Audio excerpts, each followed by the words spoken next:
بسم اللہ الرحمن الرحیم۔ اکتوبر 2011 کی ایک دوپہر تھی جب اچانک دروازے پر کسی نے گھنٹی بجائی۔ سب اپنے اپنے کاموں میں مصروف تھے۔ میں نے اپنے کمرے کا دروازہ کھول کر باہر گلی میں دیکھا تو ایک عورت کھڑی ہوئی تھی۔ پوچھنے پر پتہ چلا کہ کام والی ہے۔ خیر گھر والوں نے اس سے پوچھا کہ وہ کہاں رہتی ہے۔ اس نے اپنا فرضی نام راحیلہ بتایا اور کہا کہ میں یہاں پاس میں ہی رہتی ہوں۔ جب اس سے شناختی کارڈ مانگا تو کہنے لگی کہ آپ لوگ پہلے میرا کام دیکھ لیں، اگر کام پسند آ گیا تو میں اپنا شناختی کارڈ بھی دے دوں گی۔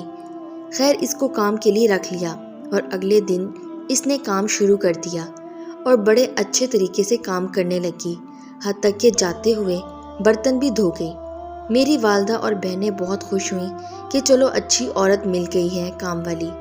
اگلے دن اکتوبر 2011 کا آخری ہفتہ تھا۔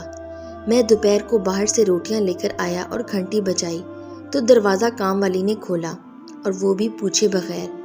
میں اندر آیا تو وہ بھی اندر آ گئی اور پھر کچھ دیر بعد چلی گئی۔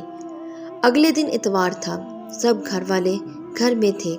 اس دن کام والی کو کوئی خاص بے چینی سی ہو رہی تھی اور اس دن وہ کافی دیر کے بعد کام کر کے گئی۔ اس کے جانے کے بعد میں نے گھر والوں سے کہا کہ اس کام والی کی نیت پر مجھے شک ہے، لیکن گھر والوں نے سنی انسنی کر دی۔ اگلے دن وہ کام کے لیے جلدی آ گئی۔ میرے ابو بینک چلے گئے اور بہنیں اوپر چھت پر تھیں اور میں اپنے کمرے میں سو رہا تھا کہ اچانک میرے دروازے پر کسی نے دستک دی۔ میں نے سوتے ہوئے ہی پوچھا کہ کون ہے تو ایک آدمی کی آواز تھی، کہتا دروازہ کھولو، میں CID سے ہوں، آپ کے گھر طالبان آ گئے ہیں۔ پہلے تو میں حیران ہوا، لیکن پھر میں نے دروازہ کھول دیا تو ایک آدمی پستول لے کر اندر آ گیا اور مجھے نیچے لے گیا، جہاں پہلے سے ہی میرے گھر والوں کو ڈاکوؤں نے قید کیا ہوا تھا۔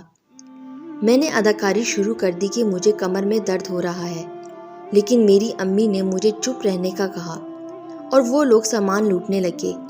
کچھ دیر بعد گھنٹی بجی تو ایک ڈاکو میری بہن سے کہتا، چلو تمہارے پاپا آ گئے، دروازہ کھولو۔ خیر میرے ابو کو بھی وہ اندر لے آئے۔ میں نے دوبارہ ڈاکوؤں کو تنگ کرنا شروع کر دیا تو وہ ڈاکو میرے پاس آ گئے اور ایک نے میرا گلا دبانے کی کوشش کی تو وہ چور چور کہنا شروع ہو گیا۔ میری امی نے بڑی مشکل سے مجھے ان سے بچایا۔ خیر وہ سامان لوٹ کر ہم کو ایک کمرے میں بند کر کے چلے گئے۔